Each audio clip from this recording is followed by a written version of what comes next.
What's up, everybody? It's the Extra Time Podcast here on NESN. If you're watching, you see a familiar face on the network, but stepping in for the usual suspects, it's Jahmai Webster here with you. Sophia Yurksevich, she's out. Adam Pellerin is also out, but we got our man Julian McWilliams, Boston Globe, Red Sox beat writer, filling in with us. So, Julian, what's up, man? What's going on? Thanks for coming on and spending some time with us. Hey, no problem, man. We work on Labor Day. That's how it is. Yeah, we're celebrating American labor, but here we are tapped in. And if you're watching, you can see my iced coffee. Let me get that out of the way, the little clip of it. But yeah, big episode today because there's a lot to cover, and we want to tap into kind of behind the scenes of what it's like to be a Red Sox beat writer. Some of the things that we go through on the road, and this feels like home, man. This feels like something that you and I should have done a long time ago, but I'm glad that it's finally happening.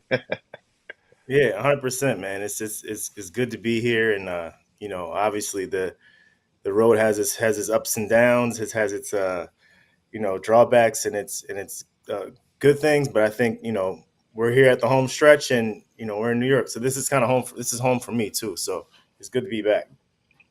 Yeah, definitely, man. And we're going to get into that because it's crazy how the season, it feels like it goes at a snail's pace. And then you get to the last month, and here we are. It's like, dude, where'd the time go? So we'll get into that in a little bit. But I want to first start off, man, by talking about this latest situation Oh that no. happened to start this Red Sox road trip to end August, to come into the month of September, where the team was just in Detroit. And now we're in New York getting ready to play the Mets. So if you're listening to this at this particular time, uh, the series was tied 1-1. So the Red Sox run into, Tarek Skubal, who is going to win the American League Cy Young. The dude is completely nasty. And I mean, his stuff was ridiculous. And I saw him pitch before, but I guess I didn't really pay attention, and I think he must have gotten nastier since. I knew he was a great pitcher. I knew he was one of the dominant arms in the American League, but man, it was just like a masterpiece. He was painting watching this dude, and the last pitch he threw was almost 100 miles an hour, and he was just keeping the Red Sox bats off balance. So they lost that game. We can talk about him and whatnot, but they had an opportunity to win the series in Game Three, and they're facing the Detroit Tigers. And you think about Skubal's record, actually, he's won like double-digit games, so he's probably been in a lot of these contests because the Detroit Tigers offense is not that great. But they come Yeah, I to think he Game has the Three, most have wins an in opportunity. baseball. Does he? I think he's the Yeah, most wins in 16 baseball. now, Yeah. 16-5. hmm So or at least and in the American League. and that goes to show how good he's been because Detroit, they're a 500 baseball team. They win some, they lose some. They kind of have a hard time finding consistency, but they had a chance to win the series, man. And they go with Cooper Criswell to start the third game of the series, and he's pitching the game of his life, no question about it. It's the eye test for me, very familiar with that. And he had a perfect game going through 4 innings, 52 pitches. So pitch count was very low. He's not dealing with any injuries as far as we know at this time. And he is absolutely turning into Tarek Skubal against the Detroit Tigers, and he's carving them up. They can't do anything against him. And at this point, he had just taken care of the top half of the order, so he's getting the middle of the order guys in the bottom half, and at least maybe give him through five, so he qualifies for the victory potentially. Because the Red Sox are up 1-0 at this point after manufacturing a run in the first inning. But much to everybody's dismay, and Will Middlebrooks, Dave O'Brien are on the call for this. They they see Rich Hill warming in the third inning, and Will immediately is like, "Is that somebody in our bullpen, Rich Hill?" And he was thinking back to the days of where I forget who was the reliever, but they used to just get up and throw, not without being prompted to do so, just to stay loose. I Yeah. forget who it was that hmm he mentioned, but he thought maybe Rich, given his age and his veteran status, that this was something that he was doing. But no, apparently he had been called to get warm. So man, he came out in the fifth inning and he pulled Cooper Criswell with a perfect game going. And seemingly pitching the game of his life, which was, a head scratcher for everybody. And then post game, come to find out, this was part of the plan. This is the way they had drawn it up. Certainly didn't work out because Rich comes in, gives up a 2-run home run to Spencer Torkelson, and the game kind of fell off the rails from there. Later on, um, what's that guy? Riley Green hits a 2-run shot, and now it's 4-1, and the Red Sox end up dropping this series to the Detroit Tigers when they're 3.5 game back of the wild card, and really feeling like there's no margin for error if they want to make this run. So I'm curious about you because I was hard pressed to find a situation, at least that I can recall, where Cora had made a move like this, which ended up being such a significant blunder. Something that was, to me, I call it uncharacteristic of his managerial style because not only is he analytically savvy, but he has a great feel for the game. So, have you seen a situation like this where Alex has made a move, or can you recall something where it was so glaring that it was completely out of character? Well, first off, Jahmai, getting through that question was a grind. I gotta tell you that. That was a long-winded question, brother. I Jeez, wanted to set the Louise. scene for our listeners. I Oh wanted to my set the scene. goodness. You took me through a game recap. You took me through I felt like I was on Sports Center. Oh my God. No, And listen, jeez. I was over here. My eyes have started watering. I'm like, I need to take hey, water right now. hey, you crazy, man. But I haven't seen anything like that as of recent. I know, look, these teams are they have this plan, right? They go into it with this plan. A lot of times it's with their front offices. And the question I asked myself was, okay, does Cora have as much say? Is it more of a collaborative effort type of thing this year? Hmm. Or is Cora the one that's, pulling the strings here? And I do think he does make the decisions, but we're talking about the influence of those decisions, right? Or is it mainly Cora, or is it front office as well? That seemed like a front office thing, not taking the blame off of Cora, but that's the way it comes off. And I've never seen him necessarily like that. And it's just so scripted within a playbook. Now, Cooper Criswell is not Greg Maddux here, right? Like he's not Tariq School, not any of those guys. Like I saw him give up 7 in Baltimore, and it seemed like it was an avalanche, right? You've seen it unfold for him. But Hmm. the question being, does he at least deserve to go out there for the fifth? Absolutely. Rich Hill was coming. Keep in mind, Rich Hill just came back. This is the third time I've seen Rich Hill work in what 3-4 days. So I was curious as to why they were leaning on him like that, but it comes down to me, it's a depth issue. They don't feel like they can go to Bernie for long periods of time because of where his ERA is, where his durability has been. They don't have Cam Boozer here, so now they've had to depend on 44-year-old Rich Hill to get them through those innings against those lefties. However, if you look at the innings within those lefties, it's like, yeah, forget all the lefties. Like Cooper Criswell is pitching pretty well. Even when he pinch hits, sometimes he goes Danny Jansen over Wilyer For Abreu. William, Are you really yeah, getting that yeah, from Danny Jansen that you're getting from Wilyer Abreu? I question that, right? Like that's a fair question. Sometimes you get too wrapped up in the matchups, and I think this is an example of Corey even saying back when we were in Texas, saying, "Hey, I'm going to start managing more aggressively." Then you see him go to his bullpen and leaves Nick Pivetta with 4 2/3 innings. But it's hard to do that over the long haul of the season. However, I just think it's just Cora saying, "I don't have the guys necessarily who I trust to do this." And this is the sort of the mixing and matching that I have to do to get through a game and ultimately get through the last part of 162 games.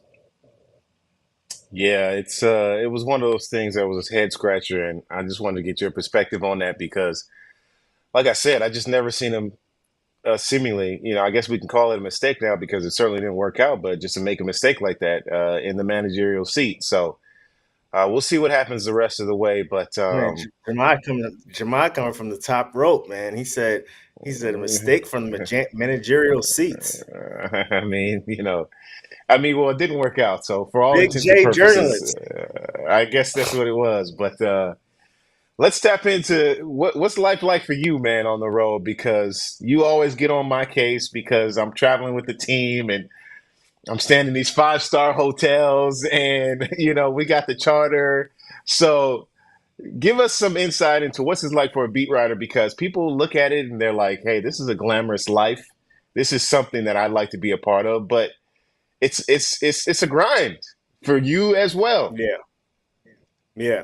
Well, first off, I'm fine not being on the charter, and I'm fine not staying in a hotel because I don't want to be treated like a second class citizen all the time. Like these, you get your room first. You guys stand over here. No, I'm good with that. I get enough of that at the clubhouse and stuff. So I'm glad to have my break from those guys.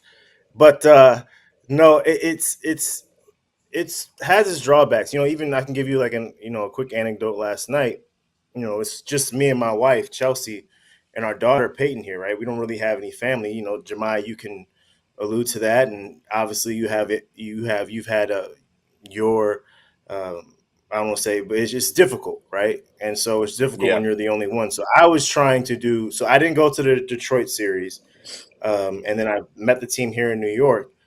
And instead of say taking an Acela train or something like that, or flying, I was like, it's probably better if I drove because it just gives me a little bit more flexibility to move how I want to throughout the day, right, without having strangleholds. So yesterday I was planned on leaving around like 6 o'clock, but it's time to put the daughter down around 7:30.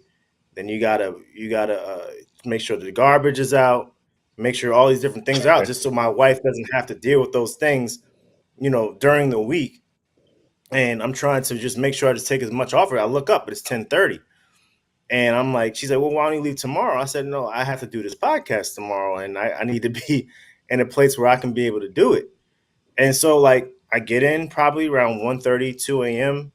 And you're getting ready for the day, and then sort of, Jemiah, just the days just sort of just blur. I'm Yeah. sitting down there writing, and I'm saying to myself, I'm going through every single day, right? I'm like, the Red Sox won on Monday. No, it's not Monday. Oh, it's Tuesday. No, it's not Tuesday. It's Wednesday.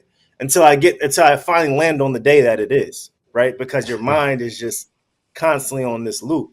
So I mean, it definitely has its perks. I think, obviously we get to keep our hotel points, which is huge at the end of the year, and the Yeah. wife loves that.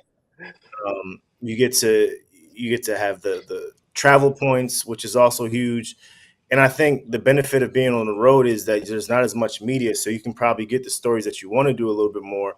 And I think players and managers are aware of those that travel and do the job of the beat writer. And I think that's sort of been taken away from companies that have chose to go otherwise, and maybe it's budget cuts or whatever. But I'm grateful at the Globe that we send at least two people on every road trip.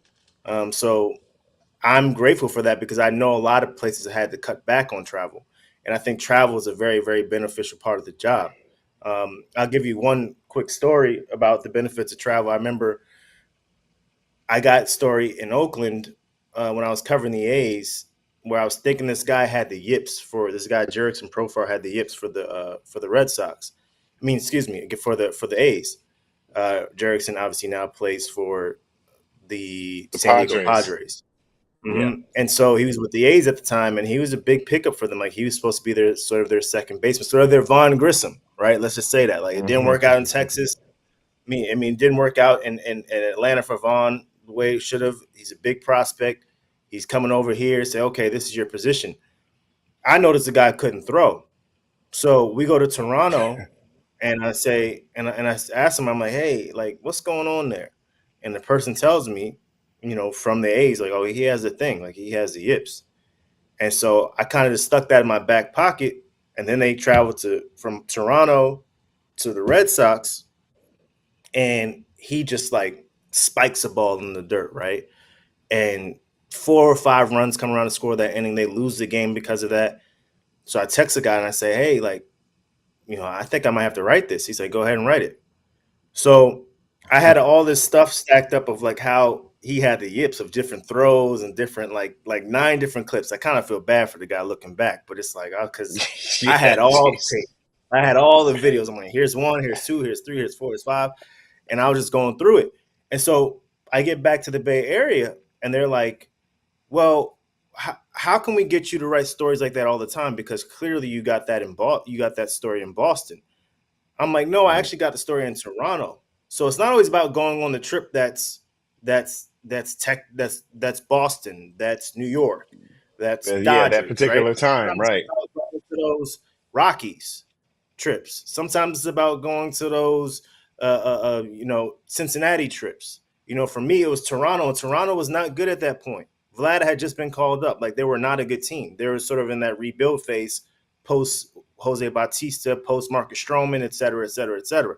So they're like, you got the story in Toronto? I'm like, he said, but you wrote it in Boston. I'm like, yeah, I wrote it in Boston, but where I got tipped off on it was in Toronto. So that's what I think is the benefit of being on the road. And I think that a lot of companies don't understand the benefit of being on the road. And I know we're delving into probably other places with this, but I think that's sort of the benefit of being on the road, is that you can get people a little bit more outside their comfort zone, a little bit more. There's not as many cameras, and you get to know players a little bit more. But obviously, it's changed a little bit because with clubhouse times now they have, during like hitters meetings or whatever like that, so it's a little tougher, but you still do get some benefits. Yeah, certainly, man. And it's a big thing about, seeing that relationship with you and the players, because there's a respect factor there because they see you on the road.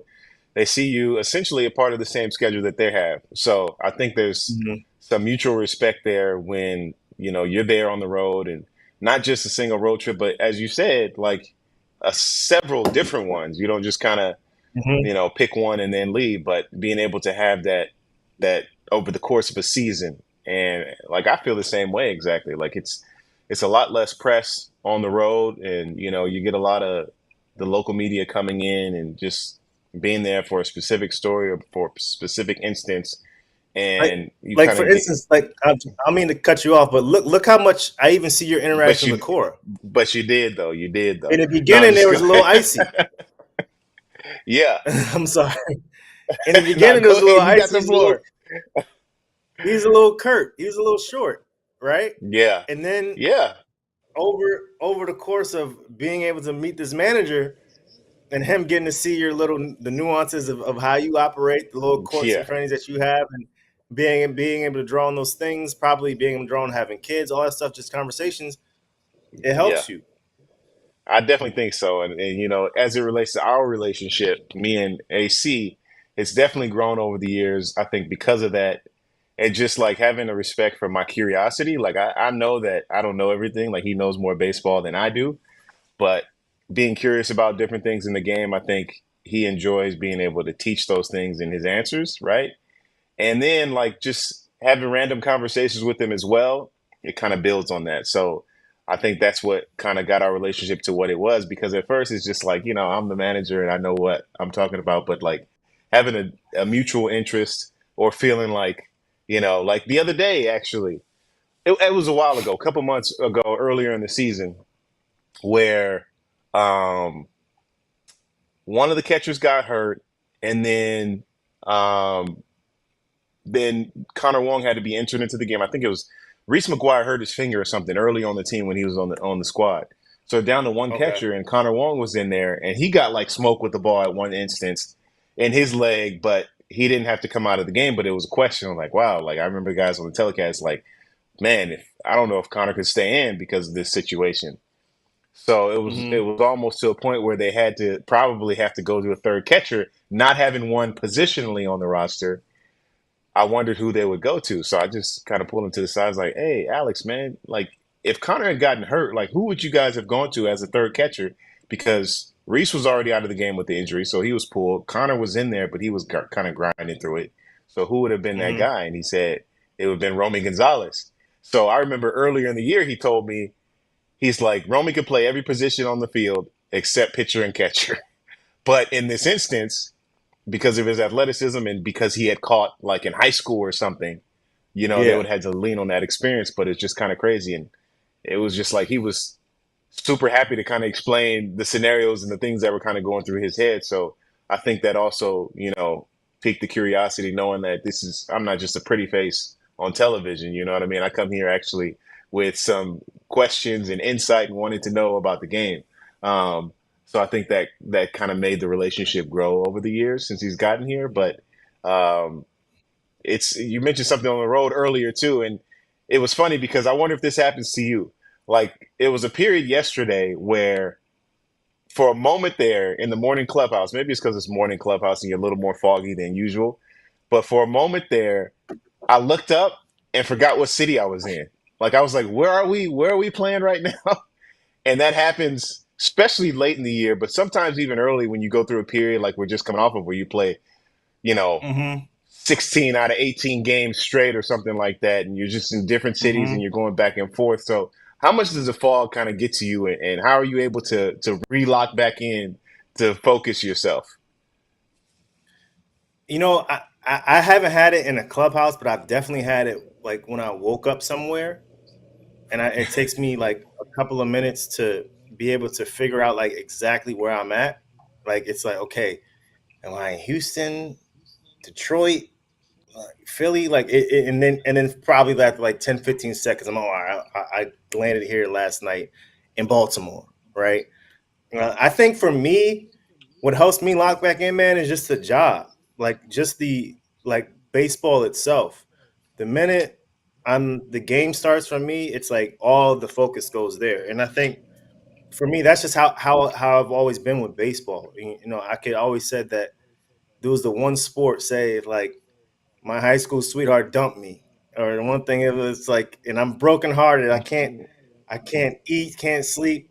The minute I saw a fastball come in, like in high school or college, I'm like, boom, okay, I'm locked. I gotta look. I gotta try to figure out how to get a hit here, right? And then I had to go back to being sad after that. So it's the same thing with just being able on the road. It's like, okay, like I'm groggy. I don't really feel myself. I don't really feel I can get through the day, or I need extra coffee. I feel tired. But the first time when I see the first pitch go through, I'm like, okay, I'm locked in. So that brings me back to center. The game always brings me back to center. All the other stuff, you have to deal with it as it comes, right? Family situations, kids sick at daycare and you're not there. All those different things. It's hard, but I think the game itself and in the job itself, like my wife, she's a principal. I think the minute she walks in that school and she's getting crap from those kids, it's like, okay, I gotta lock it right now. I can't worry about what Julian did at home and the fact that he didn't have, Peyton's peanut butter and jelly ready. I'll deal with that later. But this kid just try to throw a rock at this kid, like he or called him a name or something like. Or I'm dealing with these parents, right? There's different things that you're dealing with that happen that sort of lock you back into the focus. And I think for me, it's just like seeing that first pitch is always important. That's why I try never to miss first pitch, no matter what I got to Yeah. do. Like I can miss a second pitch, but the first pitch for me is what establishes the day. Wow, that's interesting to hear your routine like that too. I think for me, it's like the moment I go down to the field and I'm dapping up the coaches, and then I'm getting ready to do that first report. It's like, all right, here we go. Like it's game time again. You kind of get re-energized for the game that night, so that helps me out for sure as well. But you mentioned some things too. Like I'm not sure if people understand or people are familiar, I guess, with like your background in baseball because you and I both, two African American males in a sport that's dominated by, I think it's 60% white at this point, like 30%, Hispanic Latino players, and like the black percentage is extremely low. Now I think it's at an all-time low, about 6%. So how did you stay so connected to the game, considering people like us are declining from the sport at a rapid rate, and the interest is starting to pick up again because of some of the young black stars. But it was difficult for about 25 years to, get us interested in baseball. Yeah, I think a lot of it is my dad.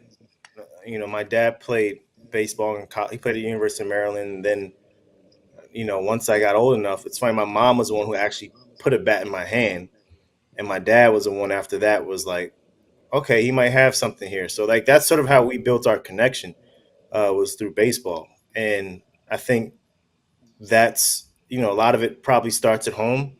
But then again, it's a sport where you have to have means as well if you want to play at a higher level, or have somebody that can get you in a space where you do have the means to do something, be it like through scholarships, whatever. I was lucky enough that my family had the means to be able to put me in these tournaments to sort of fuel my passion. And so I think, even being from the neighborhood, I'm from Harlem, but didn't necessarily have, I grew up I had a pretty much a middle class background, and I had a lot of friends who didn't have the same opportunities as me, who probably could have played in college, but they just didn't have the same opportunities, so they turned to other things. A lot of times I think there's a Bomani Jones quote, I think, that sort of resonates, and I think it sort of resonates, especially with journalism as well, is that not a lot of people can afford to be broke, right? Like I was lucky enough to where I was in a position where I could chase this goal of, what, baseball doesn't give full scholarships, right? They give, if a Yeah, guy on baseball tells you he has a full scholarship, a lot of times, sometimes he's capping, sometimes it's a pitcher, or other times it's not. They don't have that much money. They only have 11.1 scholarships, and so they have right. to be able to at the D1 level. I don't know what the money situation anywhere. So there might be financial aid that covers that, but it's hard for a school to just give you, say, okay, here's one scholarship for this was one player. I played with Mark Krause, who played in the big leagues at Ohio University. He got drafted by the Arizona Diamondbacks in the second, third round. He wasn't on full scholarship, right? And he was our best player by far. And this is in Ohio. It was just it wasn't a huge Division I school, right? It's a mid-major college. So I think a lot of times my parents being able to accept the fact that it's like, okay, I'm only on 35% scholarship, but I'm chasing something I want to be able to do, that I love doing, and they could be able to support me in that. So a lot of that comes down to financial support, man. And I think I was able to have that, as well as having the right coaches, the right figures in my circle, the right people. Because I'm glad I didn't grow up in this generation with social media and all this stuff, because there's just way too many hidden gurus, hidden coaches, this, that, et cetera, et cetera. It just gets to be a lot. And so now you just don't know what noise is real and what is real and what is just noise. So my dad was able to have the street smarts about him, and and have the sort of the business acumen to understand what was real and what wasn't, and say, okay, Julian, we're going to go here, we're going to go there, but we're not going to mess with this dude because he seems a little bit shady. So you got to be aware of a lot of those things, and I'm just happy that my parents were able to, both my mom and my dad were able to give me a sort of lifestyle where I can chase where I wanted to go. It's interesting that you bring it up too. I was reading a story the other day where Hunter Greene, who was a pitcher for the Cincinnati Reds, and he's an LA Hmm. native, and he got a scholarship to go to UCLA, but they were only giving him 75% of his tuition, and Dude, they're I'm going to be telling able to you, pay bro. it. These cats would be telling, oh, my son got a full ride from. No, you didn't, bro. Like, maybe, Exactly. not like, and that's Hunter Greene. That's Right. Hunter Greene, right? But like that's just it's you don't have that. It's not. It's first off, you have to. There's so many roster spots. There's like Hmm. 25, 20, 26 roster spots, and then you got to account for 11.1% scholarships. That you don't necessarily. How are you going to give everybody? How are you going to give all these guys a full scholarship? You run out of money by the second player if you did that. Yeah, So you got to be exactly. able to, a little bit smart. Yeah, you might get some financial aid or something like that in there, or whatever. It maybe work out some things to become that, but you're not getting full scholarship baseball money. That's crazy. Yeah, not to play baseball, which is nuts, especially considering kind of how things have kind of evolved where a lot more college players are being drafted and those guys are the one Yeah. that's going along to go to the big leagues. I mean, you got a prime example right now with the Red Sox and Christian Campbell, who went to Georgia Tech, played college baseball, Hmm. and has now been rising up the level in the minor league system to where he's knocking on the big league door right now. but not your traditional, I guess, in years past, like the high school prospect who, made it to the big leagues in whatever 4 years, the Yeah. Mike Trouts of the world. But it's just crazy to see that. But also, it's a steep climb to make it from college because the financial incentives aren't there. So if you come from an inner city place, and maybe your parents or your situation doesn't provide you the financial means to be able to do that, like it's not easy. So I mean, there are Yeah. loans out there. You can kind of go broke by going to school, which is a crazy thing to even think about. But if you have the right track, you can kind of make that happen for yourself. But I thought it was interesting that somebody to the caliber of Hunter Greene, he's throwing 100 miles an hour and he's got nasty stuff. He himself only had 75% of his education paid for. He had to come up with the other 25%. But Right. And so he you was look in. at that and say Hunter Green, right? Could you imagine? I don't know. Let's say Cooper Flag Yeah, for now. I know he's white, but it's not the point I'm making here. Cooper yeah, Flag, best player in the country, right, for basketball, right? right. Could you imagine him going to Duke and say, "Hey, we only got 75% for you"? That's crazy. Like, That's crazy. and now you go to an inner city kid, inner city black kid, or not even inner city black kid. Let's because I think that's the thing that sort of gets misconstrued too. Like, no, they're black kids that live in the suburbs as well. Right. You go to an African American kid whose parents don't have the who could just be they could be a hardworking family, and it's like, hey, we only got you're not Hunter Green, but you might be a step below him, so let's give you 65%. We got 65% for you. Okay, how am I going to cover you? You got to figure out how to cover the rest. Covering the rest could be a significant amount. We're not even taking Exactly. into the account of like, is it out of state?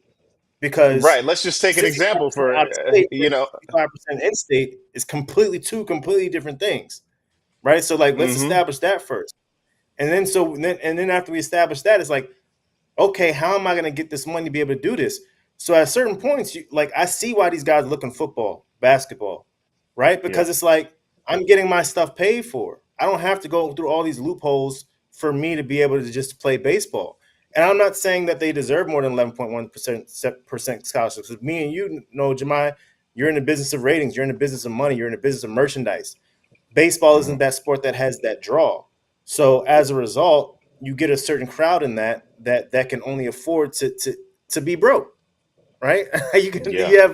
you can only get a certain crowd in that. Like a player, I wasn't going to sleep like hungry, right? Like at school, hmm like like my meals were actually taken care of. That was one thing that was taken care of, books in my room and stuff like that. But like and meals, but I don't think that look, even $1,000, right? Look, I've seen kids, and I know I'm ranting here, but like I had a hitting coach in Harlem.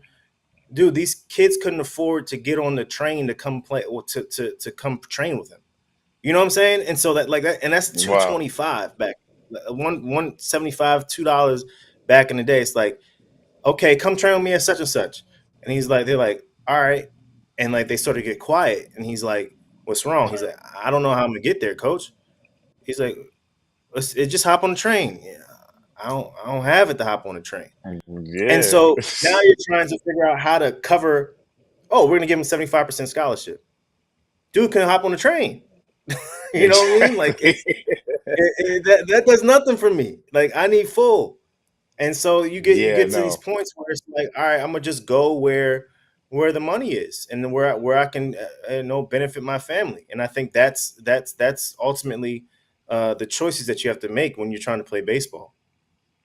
100%, and it reflects in the numbers of African Americans playing in the NBA. I think it's 70% now, and in the NFL, 53% black. So part of that is because of the access to it without having to come out of your own pockets. But I mean, take the Dude, example of perfect game of Hunter. tournaments, bro. Yeah, Back that's when what I I was was getting going to ready to perfect get game into next. back when I was going to perfect game tournaments. This is back in 2007, 2008. Me and George Springer. That's how me and George have a pretty close relationship, a pretty good relationship, is because we were the only two black minorities on the showcase circuit. Me and George, hmm our dads became friends, right? George graduated '08, I graduated '08, and we were the only two on the showcase. George's dad is a lawyer, right? Like so, like Wow. George had the means to be able to go to these tournaments and do these things. Like he came from a background where he was privileged enough to be able to do these things, and similar, in some vein to my background. And so, but you're looking at these situations, and you're saying, okay, why are we the only two here? It's like, well, because it costs $1,200 for 3 days. That's 2008. So it's what? I'm losing. Was it 2018 years? Some odd years later, 14 years whatever. later. 14 years later, like you can't. Yeah. Imagine how much has changed in that time. So, because I look at $1,200 now, and I'm like, Or 16 man, years later. yeah, 16. That's why Yeah. we're journalists. But Exactly. Never pretty good yeah, at math. exactly. So, but it's costly, man. It's very, very costly. Exactly. And the showcase circuit is a whole nother animal. That could be a whole nother podcast on extra time. But it is nuts and it is crazy. But you mentioned George Springer, and this is something that I think about too. When we think about the black stars in the game, and some of the players who kind of look like us and have a similar background, who are some of your favorites to cover, or to even just to interact with around baseball? Minorities or just players in Yeah, general. yeah, black players, just the black players. I'd probably say, I always like interacting with Tommy Pham. I think he's interesting and just tells you Yeah, exactly what's on his brain, exactly what he feels. Um, I which think could he turn gets some it. people off, but Tommy is genuine. He is genuine, Oh my gosh, and it's you so genuine. appreciate that about him. Like you'd be like, "Hey Tommy, can I get you on my podcast tomorrow?" Nah. Like, uh, Hey, that's so why true. But exactly? you can't even be mad. I Exactly. got You to just hit like, it all this right. time. I got to do that. I got to do this. I'm like, okay, yeah, maybe next time.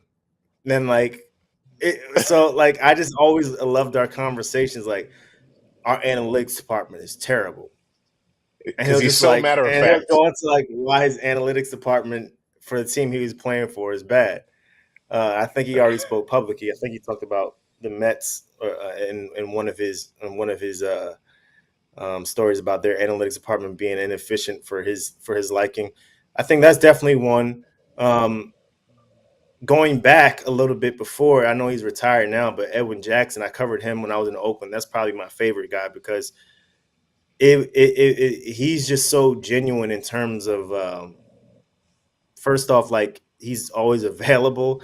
He's old enough, like he's the guy that you can like. He's kind of like the Rich Hill, where you can talk to him on his start days. He's the old guy, like doesn't really Yeah. care. Like, hey, down Comfortable. here. He's very comfortable, and like he mentored so many different players. And he played on so many different teams.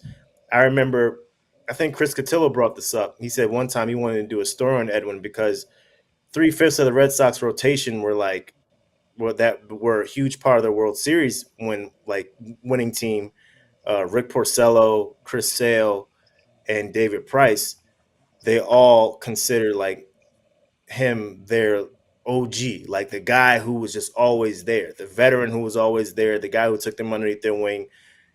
Chris last year in the midst of his, it being an injury riddled season, another injury riddled season for him. I talked to him about Edwin Jackson. He was like, and he just like it is just like he started beaming, right? Hmm. David Price, the same thing with them both being two black pitchers. He played with him in Tampa. He played with Chris in Chicago.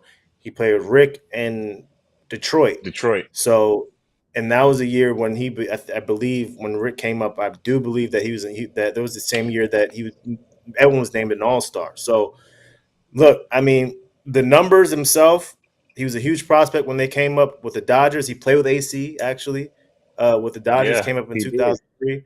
Um, the numbers he came as a huge prospect. Didn't necessarily live up to those numbers, but in terms of, I mean, to the hype per se, but in terms of being able to carve out an 18-year career, pitch for a record-setting number of teams. I know people joke about that, but that means people like you, right? If you're able to play for all those teams, people like Rich. There's a Hmm. reason why Rich is there. Is like people like him. They still believe he can get guys out.